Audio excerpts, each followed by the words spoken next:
Hello, my name is Austin. I'm recording this video per module discussion introduction for the class. That's my degree plan that I'm following is a Bachelor of Science in Aeronautics. Hopefully you can see this on the screen. And I'm pursuing this because it lines up best for my goals and ambitions for what I would like to do in the future. One of the things that I like to do when I'm not pursuing this and on my free time is I like to jump on my Honda Shadow and cruise that around and take it down to the beach and just enjoy the sensation of freedom and just enjoy the weather. It's 2003, a Honda Shadow Ace. It looks very similar to a Harley. I've ridden it for thousands and thousands of miles. It hasn't given me any problems. I used to ride sports bikes for the guys and gals out there that ride. I enjoy both of them, but after a wreck on a sports bike, I decided to go with a cruiser to kind of force myself to slow down.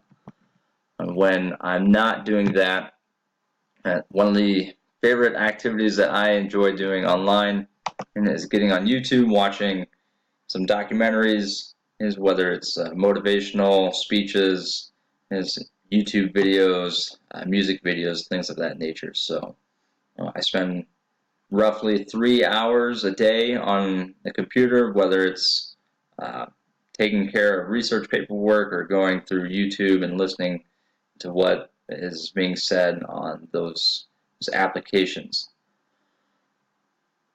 One of the things that I do for work is I'm a staff sergeant in the United States Air Force.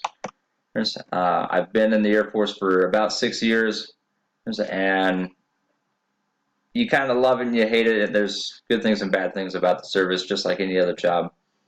In the Air Force, I am an F-16 crew chief. Basically, I'm an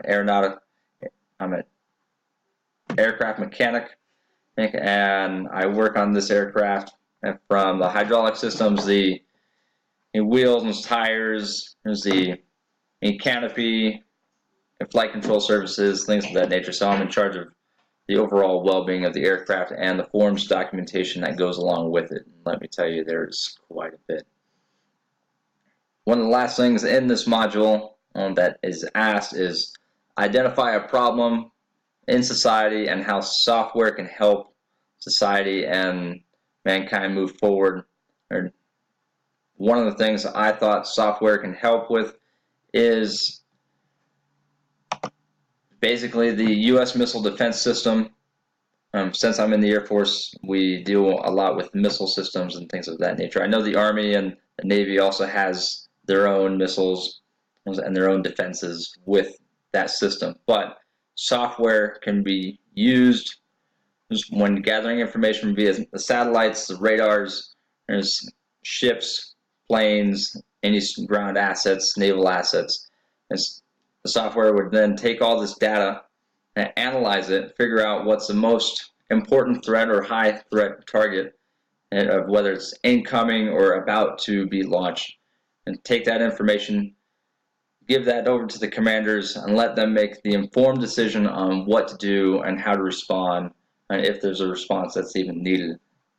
So without the software in place, these command and control decisions would be hindered and basically very slow in responding. For instance, as an example, back in World War II, when the British decided to install radar systems along their coastline, and they saw the German war machine flying into their country, and they were able to respond with enough time to launch their aircrafts and defend their country. Without that, it was basically a madhouse, and a lot of people got hurt because they didn't have those informed decisions at that time. But nonetheless, this is my video in a nutshell. This is who I am. If you have any questions, feel free to message me, email me, and I look forward to working with all of you in this course. Thank you.